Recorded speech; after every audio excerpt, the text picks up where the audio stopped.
That's why it's a great benefit to have me here, because we probably don't need a microphone. Catherine, I told Catherine when we met for lunch recently, I said, I'm actually going over to Spain for a couple of days. My current wife said that she wanted something different, I think she said, for her anniversary. So I went into a pet shop and I said, this will be different. I said, can I get a dozen wasps, please? And the man said, I'm sorry. He says, we don't sell wasps.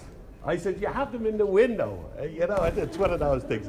But anyway, it takes a while. I just want to tell you, I was talking to a good friend of mine, and he said to me, he said, hasn't the Irish travel industry got very posh? And I said, I don't know what you mean about that. He said, listen, he says, I went into a travel agency. And he said, I said to the young lady behind the counter, he says, I want to go to Majorca. And the lady said, oh no, she said, the J is silent, it's Majorca. Oh, he said, I'm sorry, he says. And she says, when are you thinking of going? He said, Cooner Hulai.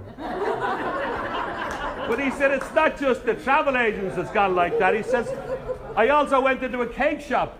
And he said, I've never seen it before in my life. He said, the cake shop, he said, I expected to see a gorgeous young lady, not unlike this beautiful lady here. He said, but no, he said, there was a man standing there with like one of those Al Capone hats. He had a beautiful white shirt, white jacket. And he said, I'd like to get a Gattox, please. And our man said, no. He said, I'm terribly sorry, sir. He says, the X is silent. He says, it's a Gatto. Oh, he said, a Gatto. He said, I'll have a Gatto also. And your man says, well, I put that in a box for you. And he said, no. He said, don't bother your bottle. I want to tell you the story. I was invited. I just not being rude. I was invited. Please don't. Thanks be to God. I wish I hadn't drank so much of that beautiful Valencia wine. But I want to tell you about a priest that came. It's the only. Catherine asked me to tell a little story about Spain. So there was a priest that came from Valencia. His name was Father Domingo Rodriguez. Is that pronunciation? That is great. Senior, I'm sorry, what's the Spanish for priest? Cura Domingo Rodriguez. And he was sent over to Ireland on an exchange sort of a thing. And they sent him to Kerry. They gave him a company car, a nice two-door Lada. Smart and yet casual. As he drove from Dublin International Airport after a beautiful flight with Aer Lingus. He said if he had to do the same again, he would, my friend Fernando. He said just to go back again. But he wasn't going back for a year or two because he was on an exchange sort of a deal. And he lived to his little Lada and he drove over the top of a mountain in Kerry. He was sent to a small village. And he looked over down into the valley, and below him he saw a beautiful little whitewashed church. And on the left of the church there was some beautiful small thatched cottages with little, you know, those little white fences. And it was daffodils blooming in the fields. And he said in Spanish, fantastico, splendido, magnifico, as he drove his little ladder down the hill, stamping on the brakes. But when he got to the small church, he decided the first day he was there, work, it's the work of God. He decided he'd go out and meet a few of the parishioners. And he went into the small house, the small little first house with the yellow door. And he knocked on the door, and this beautiful old lady opened the door, and she said, Frankie Vaughan, she says, Frankie Vaughan, the famous American singer. I can't believe you're in the village. Oh, he says, no. He says, my name is Father Domingo Rodriguez. He says, I come from Valencia. He says, I am the new parish priest. Oh, she says, you're a ringer for Frankie Vaughan, she said to him. Now, that doesn't sound like a Kerry accent, but the fellow that told me this story was from Dublin. Anyway, he went to the next house, a little blue door, and he knocked on the door.